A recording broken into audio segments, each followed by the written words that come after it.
Hello दोस्तों, मेरा नाम शोभित मावी है और आज मैं आप लोगों को बताने वाला हूँ अपने देश इंडिया के बारे में कुछ इम्पोर्टेंट फैक्ट।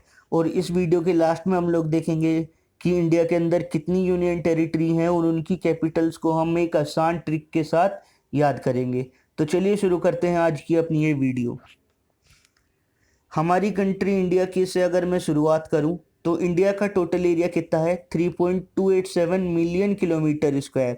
अब मिलियन क्या होता है, ये 10 लाख मिलके 1 मिलियन बनाते हैं। तो अगर आपको इसको किलोमीटर में कन्वर्ट करना है, मिलियन में मतलब मिलियन हटाना है इसमें से, तो यहाँ पे आप लोगों को 10 लाख की मल्टीप्लाई करनी पड़ेगी। तो आपको किलोमीटर स्क्वायर में इसका एरिया मिल जाएगा, मिलियन यहाँ से हट जाएगा। और ये जो हमारा 3.287 मिलियन किलोमीटर स्क्वायर एरिया है, ये पूरे वर्ल्ड का 2.4% है। ठीक है, हमारी कंट्री के ऊपर बाहर जो है पॉपुलेशन को वो कितना ज़्यादा है, और उसमें जो हमारे पास लैंड एरिया कितना है सिर्फ वर्ल्ड का 2.4%। अगर मैं बात करूं एरिया के हिसाब से तो इंडिया 7 लार्जेस्ट कंट्री है इन द वर्ल्ड। इंडिया से पहले 6 कंट्री और हैं, सबसे ऊपर है रशिया, और उसके बाद ये लिस्ट चलती चली जाती है। आप लोग मेरे को कमेंट में बताओ कि वो 6 कंट्री कौन कौन सी हैं जो कि इंडिया से एरिया के मामले में बड़ी हैं। आगे चलते हैं हम। इंडिया का टाइम जोन क्या है, GMT प्लस 5:30। GMT का मतलब क्या होता है इसमें, ये आप में से कुछ लोगों को नहीं पता होगा कि इसमें ये GMT का मतलब क्या है। GMT होता है ग्रीनविच मीन टाइम। ठीक है, GMT क्या होता है, ग्रीनविच मीन टाइम। अब ये ग्रीनविच मीन टाइम क्या है, ये ग्रीनविच एक जगह है इंग्लैंड में जिसके हिसाब से हमारे वर्ल्ड में जितने भी कंट्री है उनका टाइम निकाला जाता है। ठीक है, ग्रीनविच के टाइम को हमने क्या मान लिया, एक रेफरेंस ले लिया, पॉइंट ऑफ रेफरेंस, कि ग्रीनविच में जो टाइम है उसके हिसाब से हम क्या करेंगे, और भी कंट्रीज का टाइम निकालेंगे। अगर आपको टाइम निकालना आता है और आप जानते हैं कि हम कैसे टाइम निकालते हैं तो ठीक है, अगर आपको नहीं आता है तो मेरे को कमेंट में बताओ और मैं आपको टाइम निकालने के ऊपर एक वीडियो ला के दूंगा कि हम किसी भी कंट्री का टाइम कैसे कैलकुलेट करते हैं।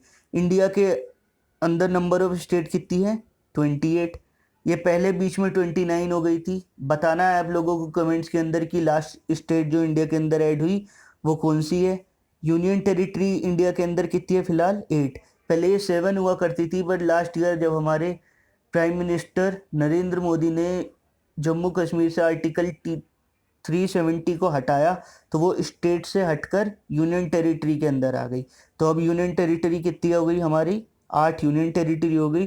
और नंबर ऑफ स्टेट कितनी हो गई, 29। पहले 28 थी, ओ सॉरी, नंबर ऑफ स्टेट हो गई हमारी 28, बीच में 29 हो गई थी। लेकिन जब जम्मू कश्मीर से आर्टिकल 370 हटा और वो स्टेट का दर्जा जम्मू कश्मीर ने खोया तो हमारी स्टेट वापस से 28 हो गई। आप लोगों को बताना है कि लास्ट स्टेट इंडिया के अंदर जो ऐड हुई वो कौन सी थी। आगे चलते हैं हम लोग। इंडिया की ओल्डेस्ट लैंग्वेज, आप लोग संस्कृत सोचते होगे, नहीं, पर ये कौन सी है, तमिल है। इंडिया की नेबरिंग कंट्री 7 होती हैं। आप लोगों को पता है तो कमेंट में 7 की 7 नेबरिंग कंट्री मेरे को बताओ कौन कौन सी है। अगर आपको नहीं याद तो मेरे को बताओ, मैं उन पर ट्रिक के साथ एक वीडियो बना दूंगा। आगे चलते हम लोग। इंडिया का नॉर्थन मोस्ट पॉइंट, इंदिरा कोल। नॉर्थन मोस्ट पॉइंट मतलब जो नॉर्थ साइड में, उत्तर दिशा में सबसे आखिरी जो इंडिया का शहर है वो कौन सा है, इंदिरा कोल। साउथर्न मोस्ट मतलब दक्षिणी दिशा में इंडिया के जो सबसे लास्ट जगह है वो कौन सी है, इंदिरा पॉइंट। इनमें कंफ्यूज मत हो जाना, नॉर्थन मोस्ट है इंदिरा कोल, साउथर्न मोस्ट है इंदिरा पॉइंट। ईस्टर्न मोस्ट पूर्वी में कौन सा है सबसे लास्ट जगह, किबीटू, जो कि कहाँ पे है, आंध्र प्रदेश में नहीं है, अरुणाचल प्रदेश है। हम ईस्टर्न स्टेट की बात कर रहे हैं तो ईस्ट में अरुणाचल प्रदेश आती है, आंध्र प्रदेश नहीं आती। AP यहाँ पे क्या है, अरुणाचल प्रदेश। और वेस्टर्न मोस्ट कौन सा है, पश्चिमी में लास्ट पॉइंट कौन सा है, गुहर मोती, जो कि कहाँ पे है, गुजरात के अंदर है हमारा। आगे चलते हैं हम लोग। अब देखते हैं union territory of India. India के अंदर कौन कौन सी यूनियन टेरिटरी है और उनकी कैपिटल्स को हम लोग याद करते हैं। हम अल्फ़ाबेटिकली चलेंगे तो पहली यूनियन टेरिटरी कौन सी है, अंडमान एंड निकोबार। उसकी कैपिटल क्या है, पोर्ट ब्लेयर। आप लोग यहाँ पे देखो, हम पोर्ट ब्लेयर को कैसे याद रख सकते हैं, ये ब्लेयर और बार, ये मिलता जुलता है कहीं, ब्लेर बार। तो अगर आपको कहीं ऑप्शन में मिलेगा तो आप आसानी से याद रख सकते हो, या वहाँ पे ऑप्शन में देख कर टिक लगा सकते हो कि अंडमान एंड निकोबार की कैपिटल क्या है, पोर्ट ब्लेयर। चंडीगढ़ की आसानी से याद रखी जा सकती है कि वो चंडीगढ़ ही है, चंडीगढ़ की कैपिटल में कोई चीज़ नहीं है। और चंडीगढ़ 2 स्टेट की भी कैपिटल है हमारे इंडिया के अंदर। उन दोनों स्टेट का मेरे को नाम बताओ आप लोग कि कौन कौन सी है वो 2 स्टेट। दादर एंड नागर हवेली की कैपिटल क्या है, सिलवासा। अब सिलवासा को कैसे याद रखें हम लोग कि इसमें देखो ये सिलवासा, ला और हवेली, ला हवेली, इससे हम लोग सिलवासा याद रख सकते हैं। दादर और नागर हवेली की कैपिटल क्या है, सिलवासा। दामन एंड दीव, दामन हमारा पार्ट है यूनियन टेरिटरी का, तो इसकी कैपिटल याद रखने में हमको कोई डिफिकल्टी नहीं होगी। दामन एंड दीव की कैपिटल क्या है, दामन।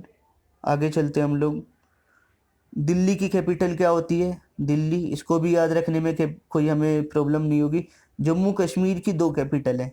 श्रीनगर जो है हमारी वो रहती है मई से लेके अक्टूबर के महीने तक, और जम्मू जो है वो रहती है नवंबर से लेके अप्रैल के महीने तक। तो ये थी हमारी आज की वीडियो। आपको, ओ सॉरी, 2 यूनियन टेरिटरी और रह गई हमारी।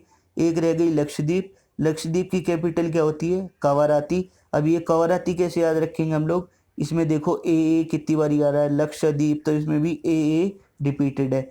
तो लक्षद्वीप की हम कैपिटल याद रख सकते हैं कवाराती। कवाराती कैसे कि उसके अंदर भी ए बहुत बारी आ रहा है, और लक्षद्वीप के अंदर भी ए बहुत बारी आता है। लास्ट यूनियन टेरिटरी हमारी पुडुचेरी। पहले इसका नाम था पोंडिचेरी, बदल के क्या रख दिया, पुडुचेरी। ये बताओ आप लोग मेरे को कि इसका नाम चेंज कब हुआ था हमारा, पोंडिचेरी से पुडुचेरी, और इसकी कैपिटल क्या है, पोंडिचेरी इसकी कैपिटल है। तो ये थी हमारी आज की वीडियो। Thank you.